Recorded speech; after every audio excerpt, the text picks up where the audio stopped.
you, Elizabeth. I'm Henry Jenkins, the newly minted Provost Professor of Communications, Journalism, and Cinematic Arts here at USC.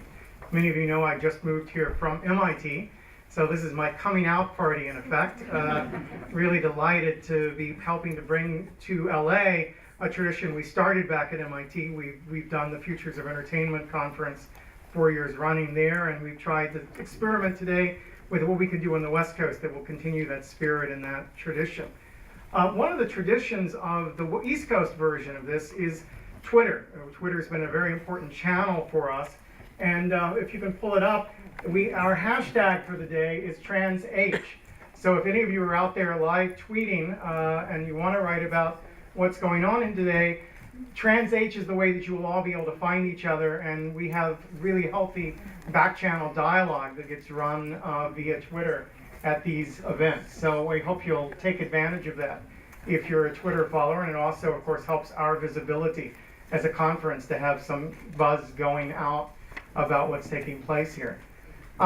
So I was thinking as I drove in this morning how much the landscape around us speaks to today's topic, and the degree to which we pass through the history of transmedia to get to this building, or at least some, depending on which route you drive. But the first thing I would point to is the Felix the Cat sign, which hovers over the car dealership on the outskirts of the USC campus. And those of you who know your history know that Felix was one of the first major characters to come out of comic strips, move into cinema. It was an animated cartoon figure.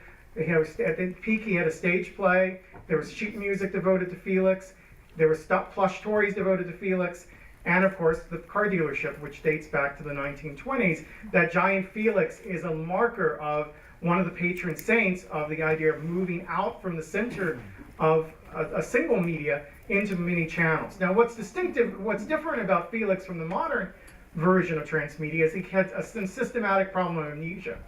Felix doesn't remember what's happened from one episode to the next, leave aside having any consciousness of who he is as he moves from one media platform to the next. So we now think of transmedia as an integrated system where information gets shared, where we collect information as we move across media, and we have what Neil Young, the game designer, described as additive comprehension, a sense of additive knowledge as we move across platforms.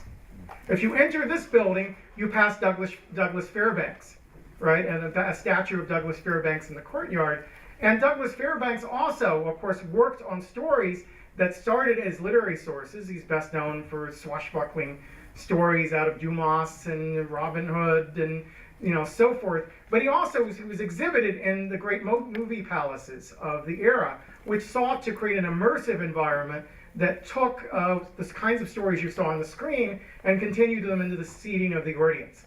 So we may think of Avatar as an immersive experience now, but that was also an immersive experience, where the world of the story is bigger than any given story on the screen and engulfs us as we enter the theater. But if you looked on the roofs of the buildings here, you will have seen the signs of Steven Spielberg and George Lucas, right? Both of whom are key figures in pushing forward this idea that we may have stories that tell across media. And Lucas, of course, famously signed the deal around Star Wars not to take a salary, but to take a cut off ancillary properties, and that gave him a vested interest in imagining how to integrate those ancillaries, what were once called ancillaries, into the storytelling system of Star Wars.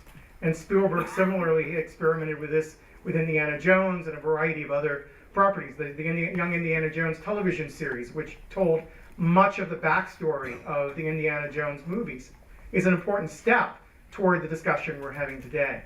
So just walking into this building, we walk through a history.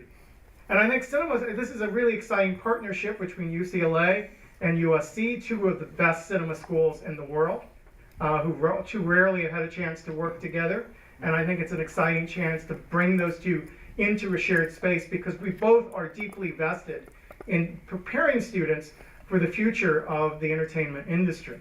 And I would argue that just as there was a major step from directors, say in Hollywood, or technicians working their way up through the guilds, and so the director knew one part of the craft of making a movie well, to the sort of moment when the film schools opened and the Lucases and Spielbergs came out, we're already knowing a much broader array of techniques, already having language in common with the technical crews that they're working with, enabled us to push forward the style of cinema in some really profound ways.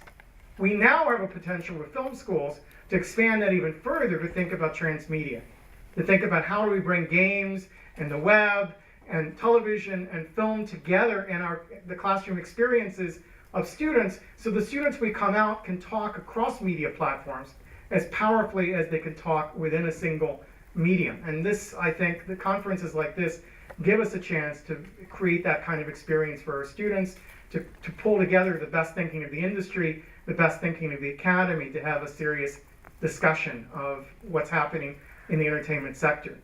With that, I'm going to turn it over to my partner in crime, Denise Mann from UCLA.